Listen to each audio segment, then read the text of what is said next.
I think we can all agree that just as people and as a campus, as a nation, we have a lot of work to do when it comes to plenty of social issues, and I think Black History Month is a great opportunity to reflect on that and the initiatives that we want to have to cultivate that society, especially here at Moorpark College.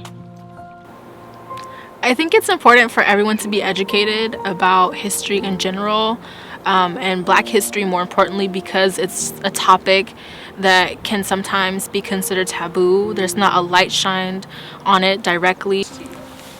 Black history is about owning up to who you are. It's about expressing yourself in the most creative way. It's being positively you. I think learning about Black history and learning about Black people and culture is critical. I think it's important. And I also think it's important to learn about all of the different people that are here on our campus, in our community, in our country, in the world, right? I think the more we learn about who we are, where we've come from, I think what we will learn is that we are one in many ways, right? In our men and our women of color, the more we're able to support our students and our colleagues in their striving for success, the more we're able to bring the vision and the dreams, and even in some instances, dreams that they could not have imagined, the more we're able to make that real. And that, to me, I think is the message that we carry as we celebrate Black History Month. The moral obligation that we have as we live in the world to do every day, not just in February, but every single day that we're living Black History Month, and that we are helping others up and helping others out, and that we are calling out when it needs to, but we're also calling in when it is necessary. I mean, it's laughable that we take a history class at any level, K through 12 or even in higher ed here in the US, and there's a section in the American history book on Black history. As if those people just popped up out of nowhere and then disappeared, and then we moved on to the next chapter. As if there's not an integrated history with the slave master and the slave, or whoever, or whatever point in history we were in.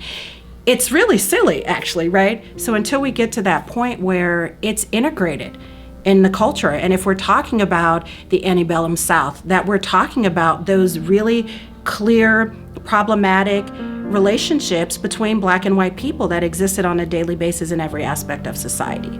So Black History Month is important because we don't even fully know one side of that history yet, right? In high school, when you're taught about it in history classes, you only get a few pages of it and you don't even get the entire story of what happened. You know, you're not really educated on what's going on. So not being educated on certain topics might cause a certain individual to just say things that they don't mean.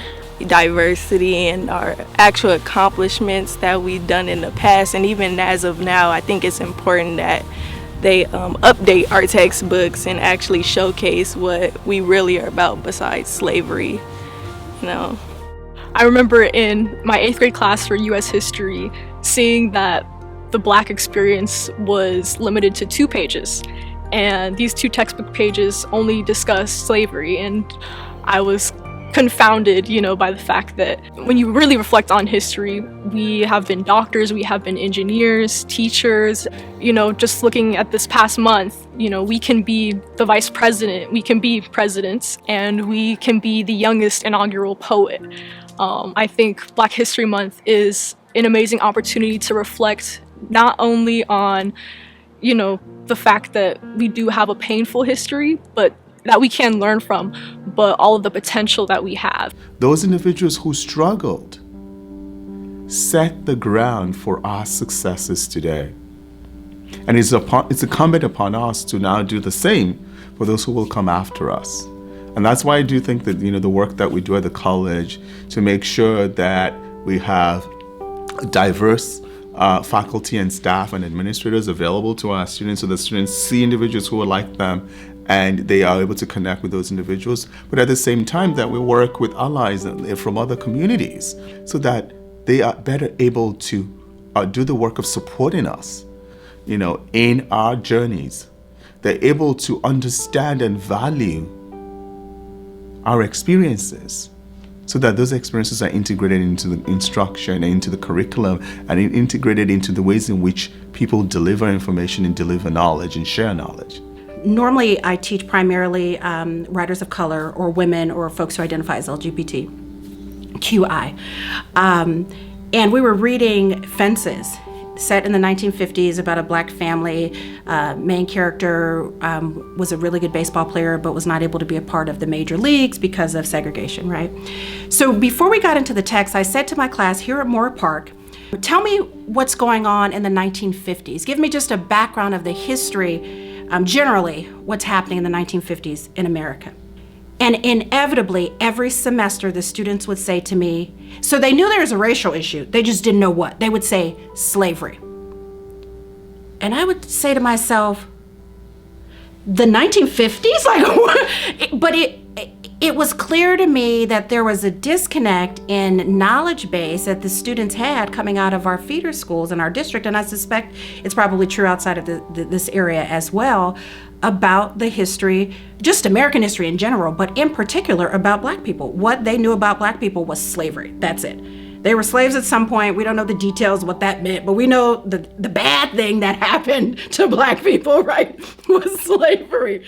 And I just thought, we've got a lot of work to do. I don't know, growing up in LA, I never looked at anyone with race or with color. It was just kind of like, oh, there's just a person.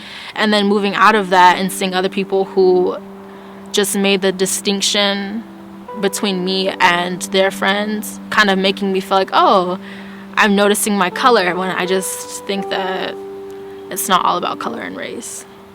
When it comes to family, usually people think it's only skin deep, but it's about relating on a different type of level, making lifelong friendships, having a safe space that you probably wouldn't get if you're just alone or by yourself.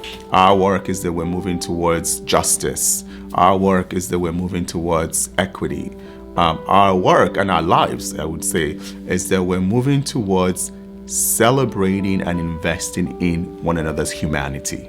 The moments in which I feel most useful on the planet is really that moment, whether it's in the classroom or it's in the community, organizing people, women, folks of color around issues, when I see that my voice, my willingness to be vulnerable and share my story actually impacts other people.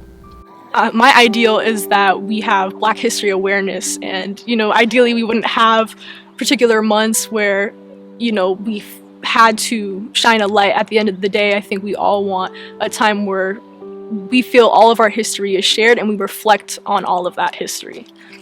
I hope that in my own work and in the work that we do at this college, we model for our students, all students, but in particular for our students who are from minority communities, that their voice matters, that we model for them that the potential within them is infinite. 2 years ago, when I didn't feel comfortable in my own skin, or people made me feel as if I wasn't good enough, but you have to step out of your shell and just showcase who you really are. No matter what anyone else tells you, as long as you put your mind to it, you can do it. You can carry it out, you can succeed, and you can go beyond what anyone is telling you that you can do. There is no limitation except the limitations that you put on yourself. And the situation that you are in now, whether you can control it or you can't control it and it's out of reach, this is not forever. This is just a temporary moment, and in due time you will be able to make the steps that you need to get to where you want. This is particularly important to our young people, and this is particularly important to our students, because you will get voices and messages that might say you're less than. And some of those voices might come from within yourself, and they might come from outside. What is so important is to have that grounding, that belief and that understanding of the history and of the accomplishments, so that the negativity, so that the doubt is wiped away. We will have those moments of doubt, but that those moments of doubt are erased because we know that we are worthy, because we know that we make and have made the civilization what it is. Making a change starts with you. Owning up to who you are and owning just everything about yourself and what you can put into the world is important. The beauty, the pain, the suffering, we can reflect on who we want to become. And not just as the Black community, but as our whole entire community. We all are sort of looking for the same things in terms of our lives, our purpose, our meaning, our gifts being valued for whatever they are, right? So in many ways, I think diversity is, it is, right? It's not, do we like it or not? It is. Diversity is. The question is, are we going to value that, right, in one another and help build upon that? I ask you to live Black History Month every day. Let Black History Month be the lens through which you live your life.